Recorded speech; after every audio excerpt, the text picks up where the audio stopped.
PAUD baik formal maupun non formal, ibu-ibu pendidik dan semua yang ada di sini.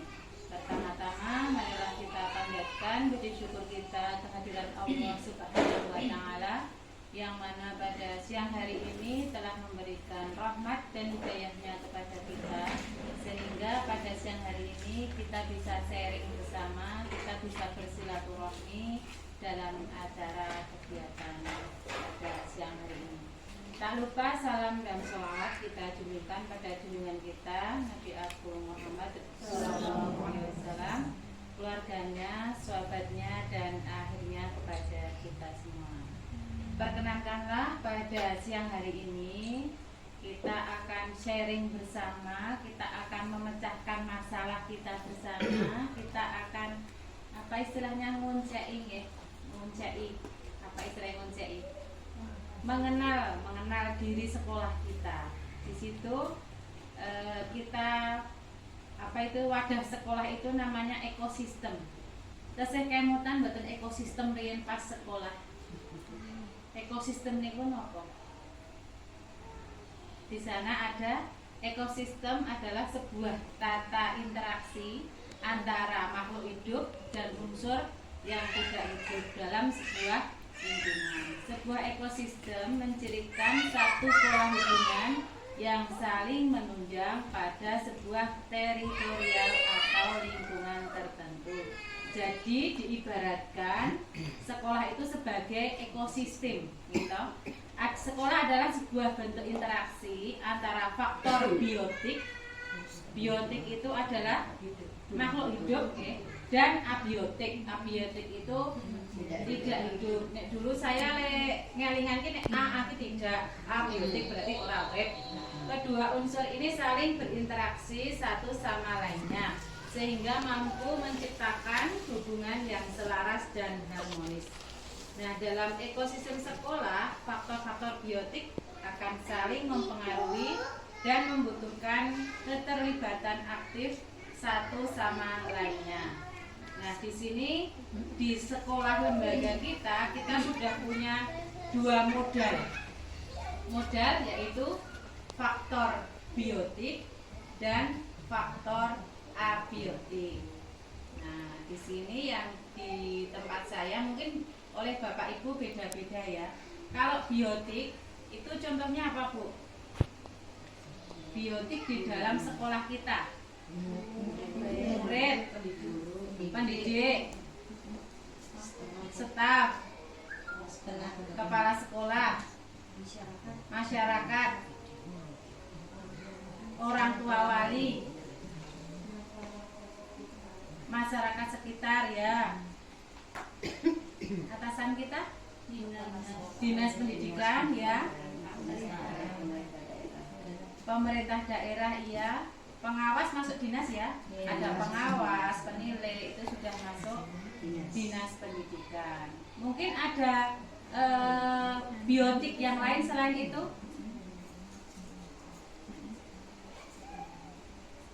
Kalau komite masuk itu enggak? Ya, komite pembelajaran ya, komite, terus ada lagi apa itu namanya? Istilah komite itu ada pengurus, kepengurusan ya. Nah, di sini selain faktor biotik yang disebutkan tadi, ada faktor abiotik yang juga berperan dalam menunjang keberhasilan proses pembelajaran. Jadi nek walaupun biotik pihak kita, orang-orang di sekitar kita, pendidik dan lain-lain, sekarang faktor abiotik. Abiotik itu apa saja, Bu? Keuangan, contohnya keuangan berasal dari mana? Dari iuran SPP. Apalagi apakah ada infak? Ada iuran sosial? Ada, keuangan. Terus ada lagi sarana dan prasarana. Sarana prasarana yang dimiliki lembaga kita. Ada gedung, selain gedung, kamar mandi, dapur, perpustakaan, PKS. parkir, Tempat parkir, oke. Tempat bermain. Itu sarana prasarana yang ada di dalam gedung ya. Kalau yang di luar,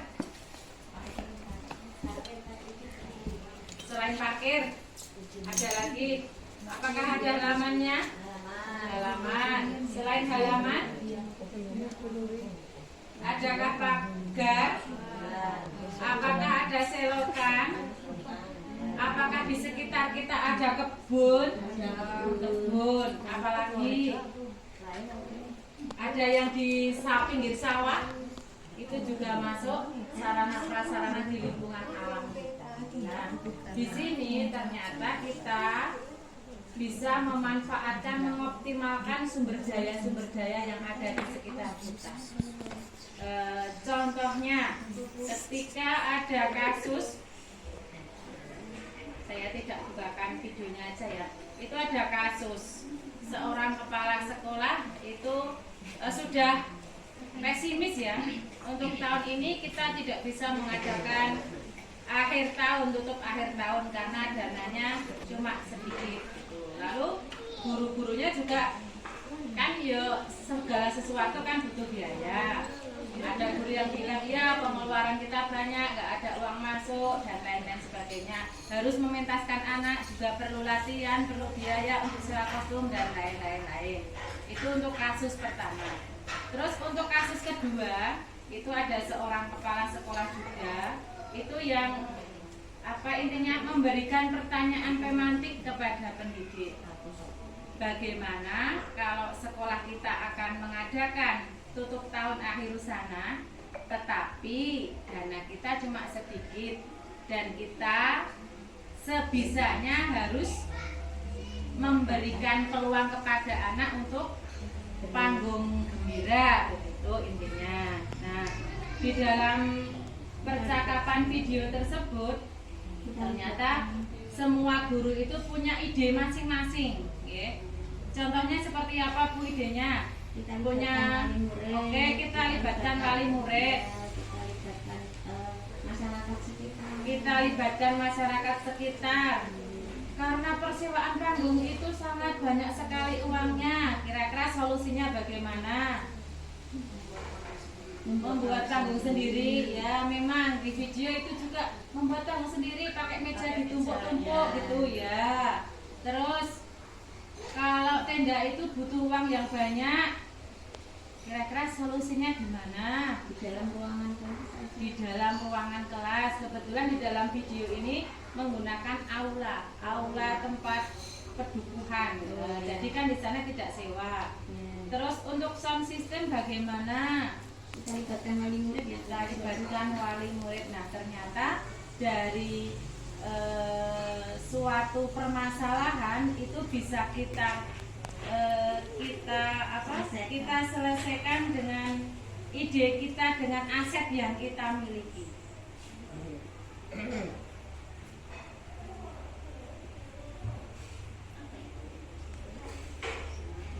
Sekolah sebagai mari kita fungsi ekosistem itu sendiri. Ekosistem adalah tata interaksi antara makhluk hidup dan unsur yang tidak hidup dalam sebuah lingkungan. Ekosistem menjadikan sebuah hubungan yang saling teritorial atau lingkungan. Sekolah sebagai ekosistem adalah sebuah bentuk interaksi antara hidup atau unsur yang hidup dan faktor ability antara unsur yang tidak hidup.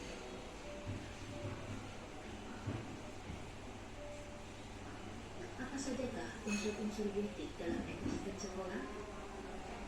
Beberapa di antaranya adalah murid, yaitu anak yang sedang berguru atau belajar di sekolah, kepala sekolah, yaitu guru yang diberi tugas tambahan untuk memimpin suatu sekolah yang menunjang proses belajar mengajar. Guru, yaitu orang yang profesional mengajar pada sekolah, senang atau tenaga kependidikan, yaitu anggota masyarakat yang mengabdikan diri dan diangkat untuk memberikan pendidikan. Pemilik sekolah, yaitu guru PNS yang diangkat dalam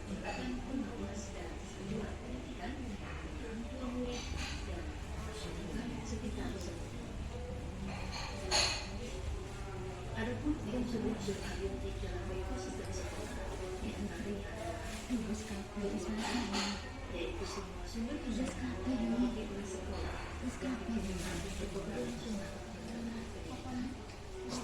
Sarana dan prasarana, yaitu alat yang digunakan oleh pelaksanaan sekolah itu dan menunjukkan tujuan pendidikan.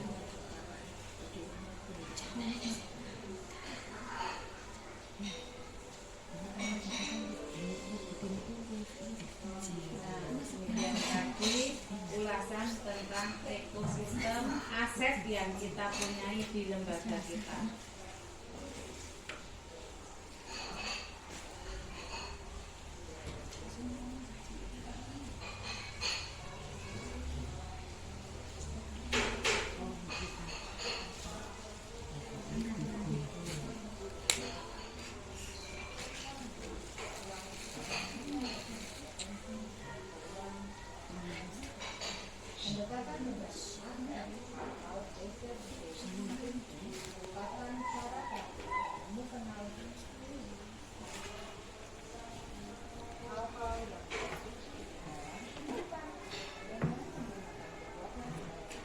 Pendekatan berbasis aset.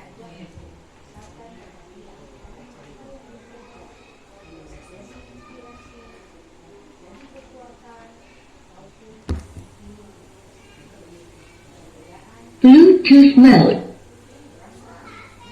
Here.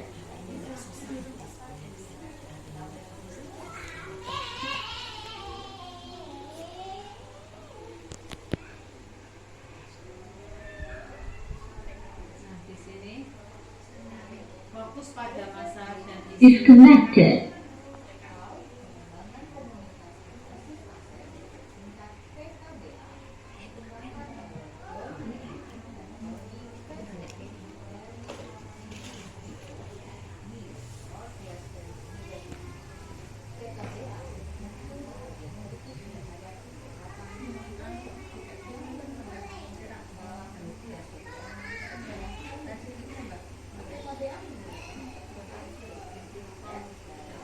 Ada yang connect mungkin.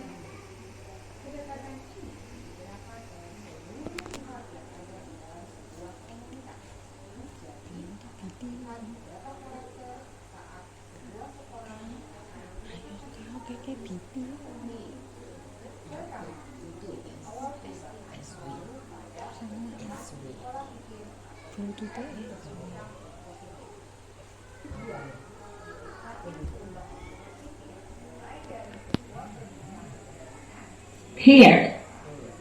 Karena manusia selalu berpikir bersama. Disconnected.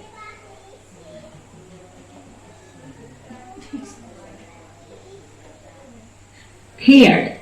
Daripada menanyakan ada masalah apa atau bagaimana memperbaikinya, lebih baik bertanya apa yang telah berhasil dilakukan atau bagaimana ya mengupayakan hasil yang lebih baik lagi. Nah, cara bertanya ini mendorong energi dan kreativitas. 4. Seluruh warga sekolah berupaya melakukan perubahan, maka perubahan tersebut pasti akan terjadi. 5. Setiap warga sekolah akan bertanggung jawab atas apa yang sudah dimulai. 6. Membangun dan membina hubungan dua arah antar warga sekolah, mulai dari guru, kepala sekolah, murid, dan staf sekolah, menjadi sangat penting untuk membangun sekolah yang sehat dan inklusif. 7. Sekolah harus dibangun dengan melihat pada kekuatan, potensi, dan tantangan. Kita harus bisa fokus pada pembangunan sumber daya yang tersedia, kapasitas yang kita miliki, serta kekuatan dan aspirasi yang sudah ada. 8. Kekuatan sekolah berbanding lurus dengan tingkat keberagaman keinginan unsur sekolah yang ada. Masing-masing unsur akan menyumbangkan kemampuan dan aset yang dimiliki untuk sekolah menjadi lebih baik. 9. Suasana yang menyenangkan harus merupakan salah satu prioritas tinggi dalam setiap upaya membangun sekolah. 10. Faktor utama dalam perubahan yang berkelanjutan adalah kepemimpinan lokal dan pengembangan serta pembaharuan kepemimpinan itu secara terus-menerus. Ada 7 aset utama atau yang disebut juga sebagai modal utama dalam suatu komunitas, yaitu pertama, modal manusia. Sumber daya manusia yang berkualitas adalah investasi paling berharga dari sebuah komunitas. Kita bisa menginventaris sumber daya manusia yang dimiliki dilihat dari pengetahuan, kecerdasan, dan keterampilan yang dimiliki oleh setiap warga komunitasnya. 2. Modal sosial. Mulai dari norma dan aturan yang mengikat warga masyarakat, unsur kepercayaan atau trust, dan jaringan atau networking antar unsur yang ada di dalam komunitas atau masyarakat. Contohnya asosiasi, institusi, mulai dari yang berhubungan dengan agama, profesi, politik, pemerintah yang ada di sekitar komunitas tersebut. 3. Modal fisik. Terdiri atas 2 kelompok utama, yaitu bangunan yang bisa digunakan untuk kelas atau lokasi untuk melakukan proses pembelajaran, laboratorium, pertemuan, ataupun pelatihan.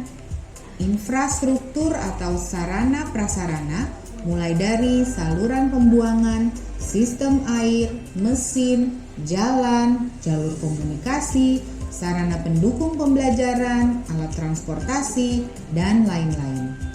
4. Modal lingkungan atau alam. Potensi yang belum diolah dan mempunyai nilai ekonomi yang tinggi dalam upaya pelestarian alam dan juga kenyamanan hidup. Modal lingkungan terdiri dari bumi, udara yang bersih, laut, taman, danau, sungai, tumbuhan, hewan, dan sebagainya. Tanah untuk berkebun, danau atau empang untuk berternak, semua hasil dari pohon seperti kayu, buah, bambu, atau material bangunan yang bisa digunakan kembali untuk menenun dan sebagainya. 5. Modal finansial. Dukungan keuangan yang dimiliki oleh sebuah komunitas yang dapat digunakan untuk membiayai proses pembangunan dan kegiatan sebuah komunitas. Modal finansial termasuk tabungan, hutan, investasi, pengurangan dan pendapatan pajak, hibah, gaji, serta sumber pendapatan internal dan eksternal. Modal finansial juga termasuk pengetahuan tentang bagaimana menanam dan menjual sayur di pasar, bagaimana menghasilkan uang dan membuat produk-produk yang bisa dijual, bagaimana menjalankan usaha kecil, bagaimana memperbaiki cara penjualan menjadi lebih baik, atau juga bagaimana melakukan pembukuan. 6. Modal politik.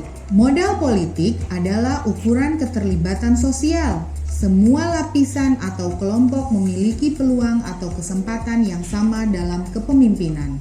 Lembaga pemerintah atau perwakilannya yang memiliki hubungan dengan komunitas seperti komunitas sekolah, komite pelayanan kesehatan, pelayanan listrik, ataupun air. 7. Modal agama dan budaya.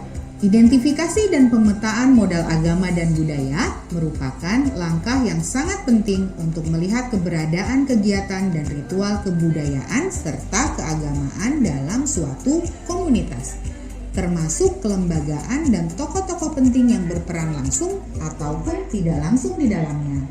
Sangat penting kita mengetahui sejauh mana keberadaan ritual keagamaan dan kebudayaan yang ada di masyarakat, serta pola relasi yang tercipta di antaranya yang selanjutnya bisa dimanfaatkan sebagai peluang untuk menunjang pengembangan, perencanaan, dan kegiatan bersama. Bapak dan Ibu calon guru penggerak, demikianlah penjelasan singkat tentang pengembangan komunitas berbasis aset serta 7 modal utama yang bisa dimanfaatkan dalam sebuah komunitas. Semoga tayangan ini dapat membantu Bapak dan Ibu guru dalam memahami materi tersebut. Inti positif dalam implementasinya dimulai dengan menggali hal-hal positif, keberhasilan yang telah dicapai dan kekuatan yang dimiliki organisasi sebelum organisasi itu menapak pada tahap selanjutnya dalam melakukan perencanaan perubahan. Jadi kalau lembaga kita akan merencanakan sesuatu untuk perubahan, maka kita harus menggali yang 7 tadi, 7 sumber daya. Kita tadi kan ada 7, kita gali, terus semua sumber daya pasti bisa kita gunakan. Jadi tidak harus semuanya beli, semuanya instan, tapi kita bisa menumbuhkan dari aset modal sumber daya yang kita miliki. Nah, kiranya dari saya cukup sekian, karena ini kalau dijabarkan pasti banyak sekali. Besok lain kesempatan kita jabarkan, karena banyak agenda yang harus kita acara banyak sekali nih. Kita sudah sampai di sini saja. Dari saya banyak kesalahan, saya mohon maaf yang sebesar-besarnya. Akhir salam, assalamualaikum warahmatullahi wabarakatuh. Terima kasih Ibu Mina yang telah menyampaikan ilmu